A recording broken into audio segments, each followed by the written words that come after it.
तो हम लोगों ने गतिज ऊर्जा की बात की थी और गतिज ऊर्जा हम सामान्यतः हाफ mv² लिखते हैं जब m मास है और v वेलोसिटी से चल रहा है। लेकिन हमने देखा कि अगर ये वेलोसिटी काफ़ी ज़्यादा हो जाए और प्रकाश के निर्वात में वेग के साथ कंपैरेबल हो जाए तो फिर ये हाफ mv² का एक्सप्रेशन काम नहीं करता और हमारा जो उसके लिए बनता है एक्सप्रेशन व्यंजक वो है काइनेटिक एनर्जी बराबर मास को हम m0 लिख रहे हैं c² बटा √1 - v² बाई c² और माइनस m0c²। ऐसा लंबा चौड़ा एक्सप्रेशन काइनेटिक एनर्जी के लिए, गतिज ऊर्जा के लिए हमने डिराइव किया था और इसकी हमने व्याख्या की थी कि ये जो इधर का पार्ट है ये जो पार्ट है इसको हम टोटल एनर्जी कहते हैं, कुल ऊर्जा।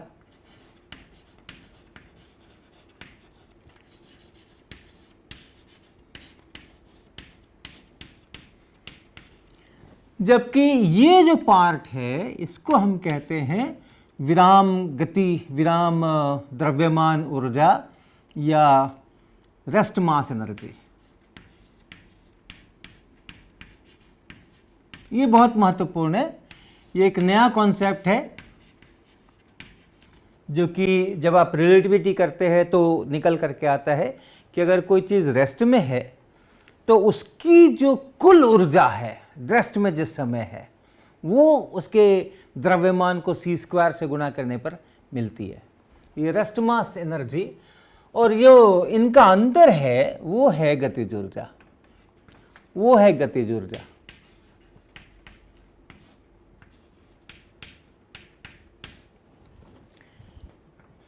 यानी गतिज ऊर्जा और रेस्ट मास एनर्जी ये दोनों मिलकर के कुल ऊर्जा। तो ये एक समीकरण हम लोगों ने निकाला था और ये देखा था कि ये जो गतिज ऊर्जा का इतना बड़ा एक्सप्रेशन है, अगर v जो वेलोसिटी है पार्टिकल की वो प्रकाश के वेग से काफ़ी कम हो, v much less than c, ऐसा, तब हमने देखा था कि यही एक्सप्रेशन हाफ mv² भी बन जाता है। तो लो वेलोसिटीज़ के लिए जो हमारे सूत्र हैं वो सब लागू रहेंगे। रिलेटिविटी के आने से हमारी ज़िंदगी पर कोई उस तरीके का विपरीत प्रभाव नहीं पड़ेगा, तो हाफ mv² बना रहेगा। लेकिन हाँ, जब हम अधिक वेलोसिटीज़ पर जाने की कोशिश करेंगे तब हमें हाफ mv² से आगे बढ़ना पड़ेगा और ये पूरा एक्सप्रेशन ऐसा लेकर चलना पड़ेगा। तो हम इस रेस्ट मास एनर्जी की बात आज करना चाहते हैं कि अगर हमारे पास में कोई वस्तु है, ये चौक है और ये मूव नहीं कर रही है तो भी इसके अंदर में बहुत सारी ऊर्जा है। इसके जितने पार्टिकल्स हैं, एटम्स हैं, मॉलिक्यूल्स हैं, उनका वाइब्रेशंस है, उनका मोशन है, उनके आपस के इंटरैक्शंस हैं, सब मिलकर के और इसमें जो ऊर्जा है उस ऊर्जा को हम क्वांटिफाई कर सकते हैं। अगर 1 किलोग्राम का हमारा कोई द्रव्यमान है, जैसे बटखरा 1 किलोग्राम का है, या 1 किलोग्राम का हम पैकेट के अंदर में कुछ सामान लेकर के आते हैं, आटा दाल चावल लेकर के आते हैं 1 किलोग्राम, तो उसमें जो कुल ऊर्जा है वो 1 किलोग्राम गुना c² अर्थात 9 गुना 10⁻16 जूल, इतनी उसके अंदर में टोटल ऊर्जा है। उसके अंदर हर चीज़ शामिल है, उसके मॉलिक्यूल्स का वाइब्रेशन शामिल है, हर एक चीज़ उसके अंदर में शामिल है। तो ऐसा हम लोग एक रेस्ट मास एनर्जी की कल्पना करते हैं और केवल कल्पना नहीं करते हैं, ये वास्तविकता में भी दिखता है। हम जानते हैं कि हम लोग धरती के ऊपर जो जीवन है उसका मुख्य आधार अपना सूर्य है। सूर्य से जो धूप आती है, सूर्य से जो ऊर्जा आती है, रोशनी आती है, उसी के कारण से धरती के ऊपर जीवन है। लेकिन सूर्य से ये ऊर्जा कैसे आती है, उत्पन्न कैसे होती है सूर्य के अंदर में ऊर्जा, तो वो भी आपको पता है, वो संलयन होता है, फ्यूज़न, न्यूक्लियर फ्यूज़न होता है, नाभिकीय संलयन होता है और जो बहुत सारा हाइड्रोजन है वहाँ पे। और किस फॉर्म में है हाइड्रोजन? प्रोटॉन के साथ में एक इलेक्ट्रॉन होता है तो उसको हम हाइड्रोजन का परमाणु कहते हैं। तो जो सूरज के अंदर है वो इस फॉर्म में नहीं है। हाइड्रोजन का परमाणु जिसे कहते हैं,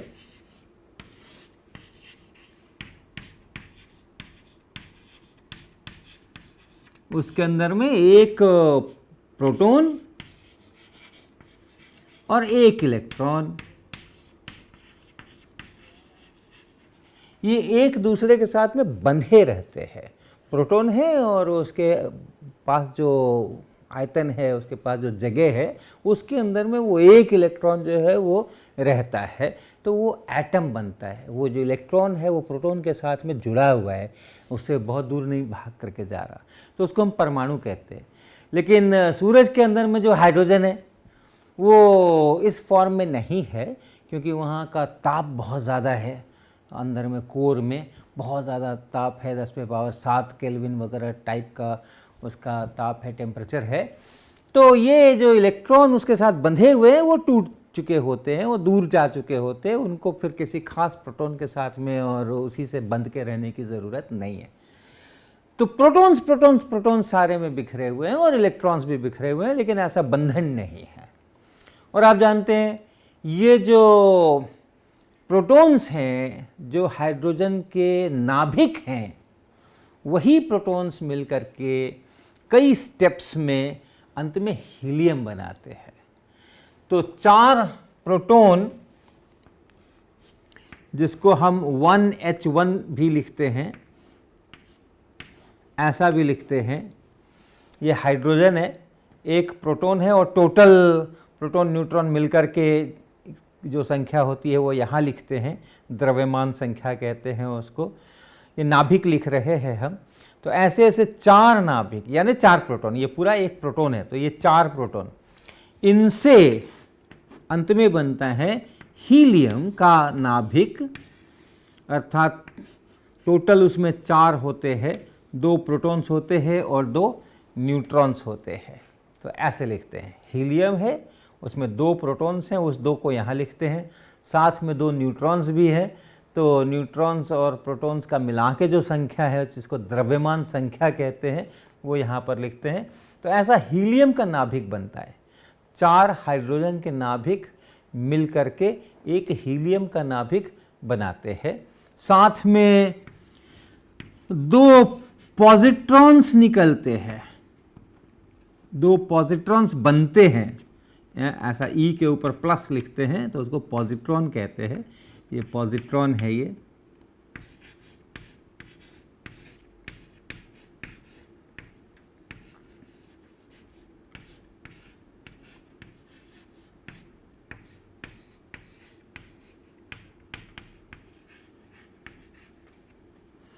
और उसके बाद फिर ऊर्जा, बाकी की सारी जो है वो ऊर्जा कुछ 25 मेगा इलेक्ट्रॉन वोल्ट वगैरह की ऊर्जा ये साथ में आती है। कुछ गामा रेज है, वो भी ऊर्जा का ही रूप है। तो ये 4 हाइड्रोजन के नाभिक यानी 4 प्रोटॉन्स, ये मिला करके एक हीलियम, और यहाँ पे ये 2 पॉजिट्रॉन्स। और पॉजिट्रॉन्स क्या है? इलेक्ट्रॉन्स जैसे ही हैं, उनका जो द्रव्यमान है पॉजिट्रॉन का, वो इलेक्ट्रॉन के द्रव्यमान के बिल्कुल बराबर है, और उस पर भी विद्युत आवेश है पॉजिट्रॉन पर, जैसा इलेक्ट्रॉन पर विद्युत आवेश होता है, पॉजिट्रॉन पर भी विद्युत आवेश होता है, और मान भी बिल्कुल बराबर होते हैं। जितना इलेक्ट्रॉन पर आवेश है ठीक उतना ही परिमाण का आवेश पॉजिट्रॉन पर भी है। इलेक्ट्रॉन पर ऋण आवेश होता है, पॉजिट्रॉन पर धन आवेश होता है, ये फर्क होता है। और भी कई तरह के फर्क होते हैं, लेकिन द्रव्यमान बराबर, आवेशों के परिमाण बराबर, मगर चिन्ह उल्टा, इतना आप जान ले। तो ये पॉजिट्रॉन कहलाते हैं। और जब ये क्रिया होती है, यहाँ 4 प्रोटॉन थे और यहाँ 2 ही प्रोटॉन हैं, बाकी 2 न्यूट्रॉन आ गए। तो ये प्रोटॉन से जब न्यूट्रॉन बनते हैं, उस समय में ये पॉजिट्रॉन की रचना होती है, और उस समय में ये बन करके और बाहर निकलते हैं। ये जो ऊर्जा है, मुख्य रूप से ये जो बन रहा है उनकी गतिज ऊर्जा है, और जो गामा रेज वगैरह निकल रहे हैं उनकी ऊर्जा है। कुछ न्यूट्रिनो निकलते हैं साथ में कुछ न्यूट्रिनो, ये दूसरे पार्टिकल्स हैं, कुछ न्यूट्रिनोज निकलेंगे, दो न्यूट्रिनोज निकलेंगे। अगर दो ये बने हैं पॉजिट्रॉन, तो ये न्यूट्रिनो भी बड़े रोचक पार्टिकल्स हैं और बहुत ज़्यादा इसके ऊपर लोग खोजबीन कर रहे हैं, इनको समझने की कोशिश कर रहे हैं।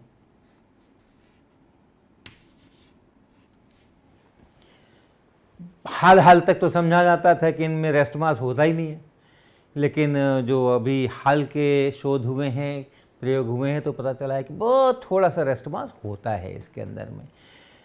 मुख्य बात यह है कि अगर हम द्रव्यमान को देखें तो इसमें द्रव्यमान है, ये जो प्रोटॉन्स हैं उसमें द्रव्यमान है, यहाँ जो उसका हीलियम बन गया है उसका द्रव्यमान है, यहाँ जो ये पॉजिट्रॉन्स बन गए हैं उनमें द्रव्यमान है, और इसमें बहुत मामूली सा द्रव्यमान है।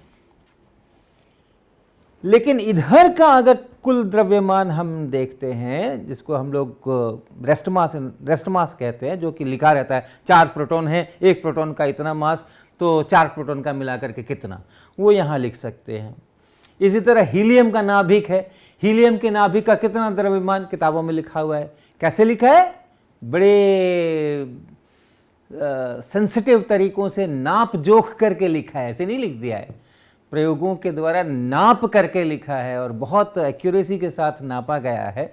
तो इसका भी द्रव्यमान पता है, इधर इनका भी द्रव्यमान पता है। न्यूट्रिनो में तो बहुत ही मामूली द्रव्यमान है, हालांकि कितना है अभी पता नहीं है, उसके शोध चल रहे हैं, लेकिन बहुत ही मामूली है, तो उसको आप एक बार को भूल भी जा सकते हो। ये द्रव्यमान से ये द्रव्यमान कम है।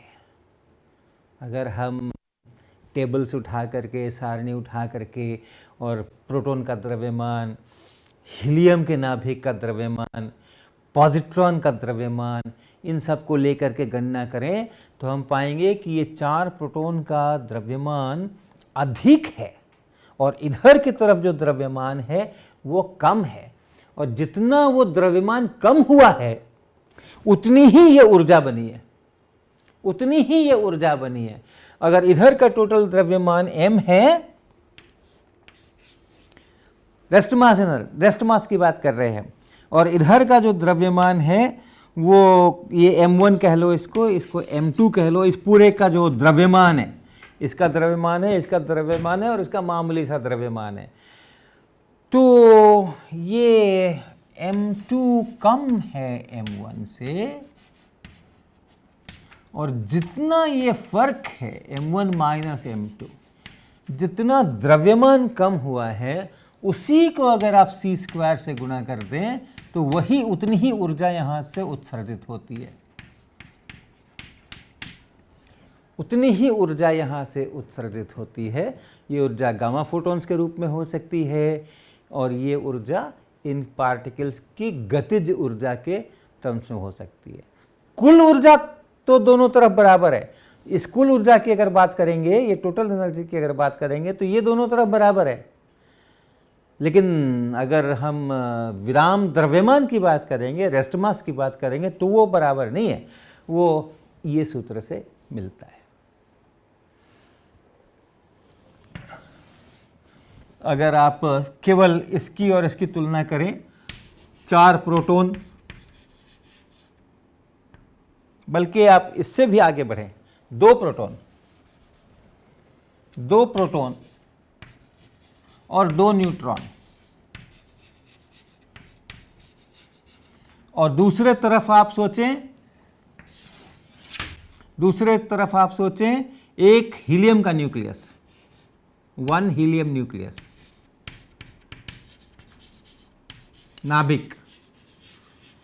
आपको पता है जो हीलियम का नाभिक है उसमें भी 2 प्रोटॉन्स और 2 न्यूट्रॉन्स होते हैं, इसमें भी 2 प्रोटॉन्स और 2 न्यूट्रॉन्स होते हैं, लेकिन ये चारों एक दूसरे के साथ में बंधे हुए हैं, बहुत कम आयतन के अंदर में चारों एक साथ में हैं। तो ऐसा जो ppnn एक साथ बिल्कुल बहुत छोटे से वॉल्यूम में, वो हीलियम का नाभिक है।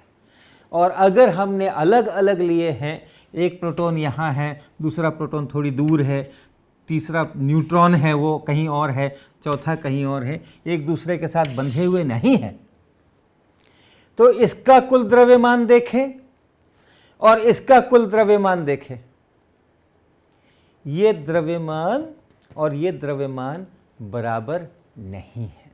ये द्रव्यमान कम है और ये द्रव्यमान ज़्यादा है। अगर आपके पास हीलियम न्यूक्लियस है और उस हीलियम न्यूक्लियस के प्रोटॉन्स और न्यूट्रॉन्स को आप अलग अलग करना चाहते हो, इस स्थिति में है, इस स्थिति में लाना चाहते हैं, तो आपको कुछ उसमें ऊर्जा देनी पड़ेगी। उसको अलग करने के लिए, उसके बंधनों को तोड़ने के लिए आपको कुछ ऊर्जा देनी पड़ेगी। तो इसमें आप ऊर्जा मिलाओगे, इसमें आप और ऊर्जा दोगे, तब ये बनेगा। कितनी ऊर्जा देनी पड़ेगी? तो हीलियम नाभिक के लिए पता है, ये जो ऊर्जा है ये 28 करीब 28 mega electron volt. Electron volt पता होगा आपको। 1 इलेक्ट्रॉन वोल्ट का मतलब है 1.6 10⁻⁻19 जूल। जूल अपनी ऊर्जा की एसआई इकाई है। तो इतने को 1 इलेक्ट्रॉन वोल्ट बोलते हैं। और कैपिटल एम का मतलब है मेगा, और इसका मतलब है 10⁻6। तो इसको 10⁻6 से गुना करेंगे तो 1 मेगा इलेक्ट्रॉन वोल्ट बनेगा। 28 मेगा इलेक्ट्रॉन वोल्ट, इतनी ऊर्जा देनी पड़ती है, तब ये टूट करके ये बनता है।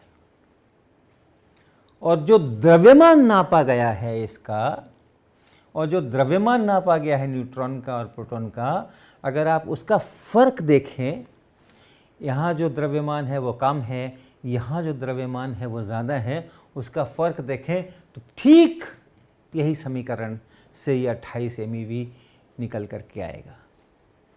तो यानी जो द्रव्यमान है वो वो ऊर्जा का ही रूप है वो, और उतने द्रव्यमान से उतनी ऊर्जा आप प्राप्त कर सकते हैं। अपने यहाँ जितने न्यूक्लियर रिएक्टर्स होते हैं, जिनमें इसका विखंडन होता है, नाभिकीय विखंडन होता है,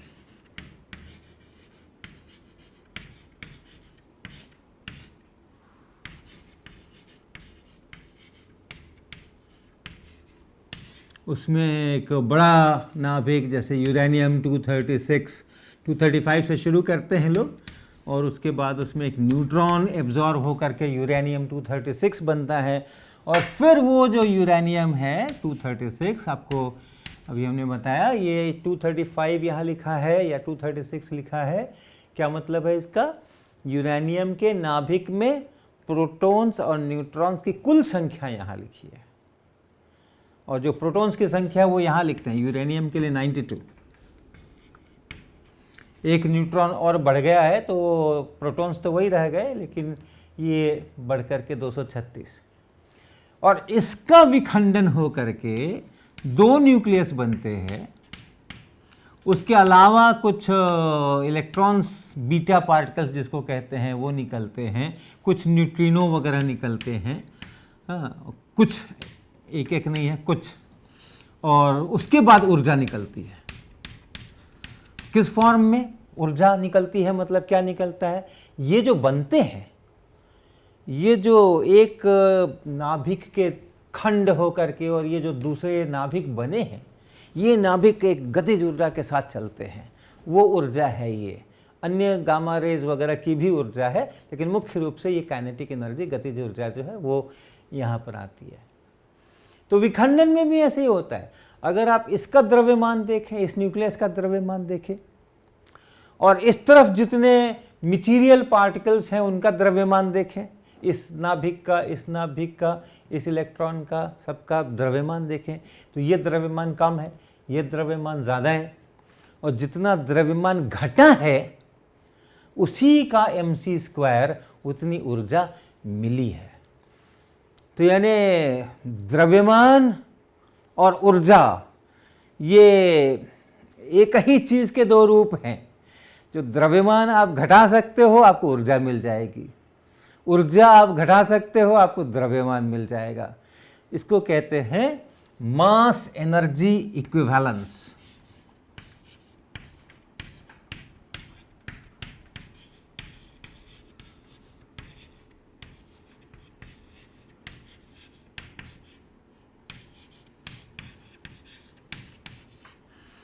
द्रव्यमान और ऊर्जा, इसका ये समतुल्य है, इक्विवेलेंट है। हाँ, द्रव्यमान और इधर ऊर्जा, ये एक दूसरे के तुल्य है, एक दूसरे के से इक्विवेलेंट है।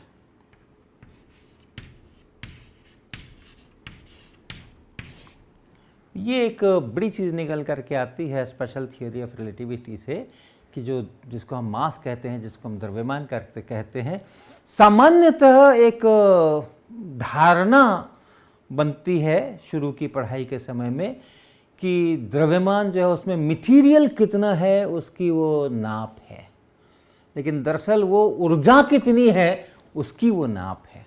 टोटल ऊर्जा कितनी है उसकी वो नाप है। वो ऊर्जा आपके पास संचित है, वो ऊर्जा आपके पास वहाँ पर एक छोटे से आयतन के अंदर में घुसी हुई है। आप चाहो तो उसका उपयोग कर सकते हो विभिन्न प्रकार की परिस्थितियों के अंतर्गत। ये एक मास एनर्जी इक्विवेलेंस का अपना एक हिसाब किताब है।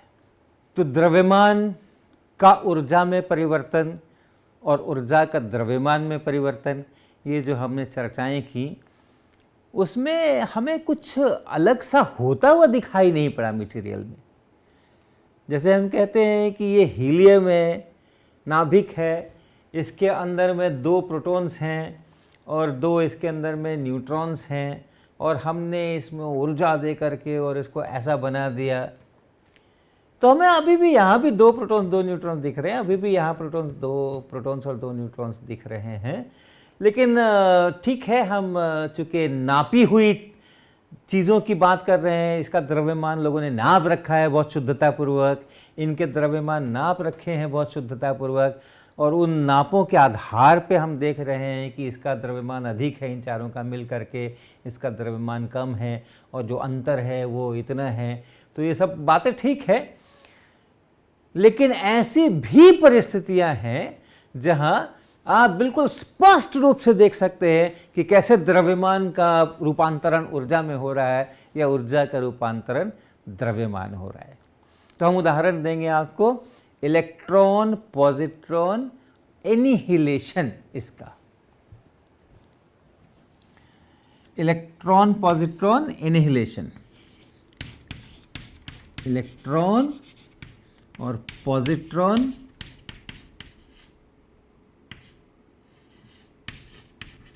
एनिहिलेशन। एनिहिलेशन का अर्थ है समाप्त कर देना, समाप्त हो जाना।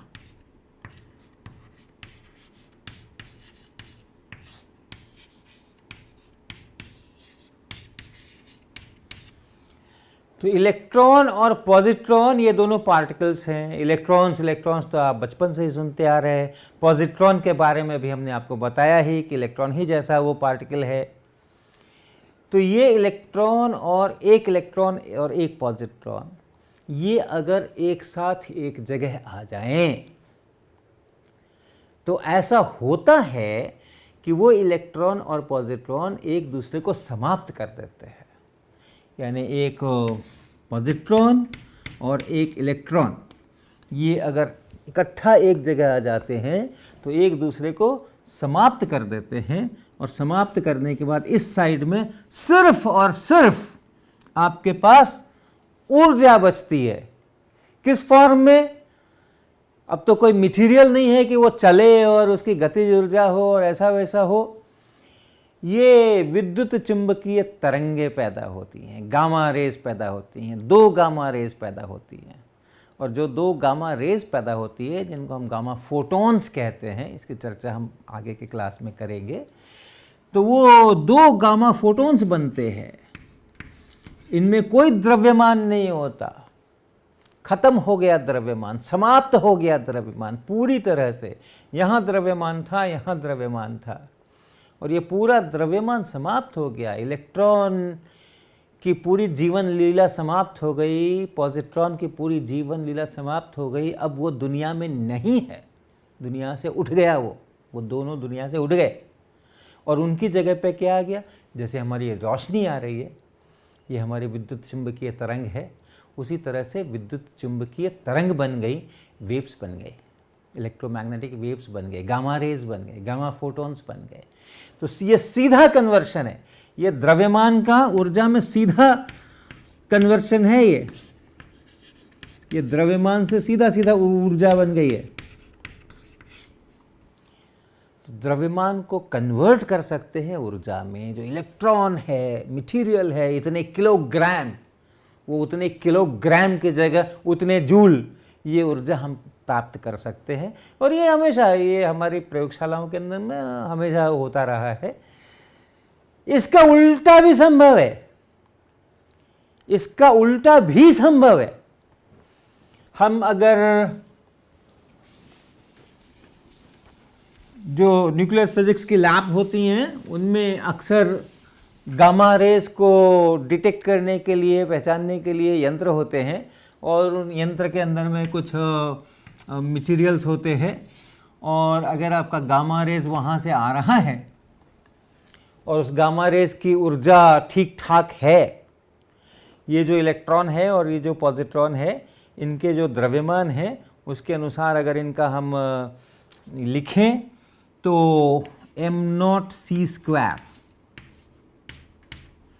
इलेक्ट्रॉन के लिए या पॉजिट्रॉन के लिए, दोनों का बराबर होता है, E लिख देते हैं, me इलेक्ट्रॉन के लिए और वही पॉजिट्रॉन के लिए। ये कुछ 511 किलो इलेक्ट्रॉन वोल्ट ये बन करके आता है। और ये 2 फोटॉन्स निकलते हैं, इनकी भी ऊर्जा नापी जा सकती है, और ये भी ऊर्जा ऐसी ही निकल करके आती है।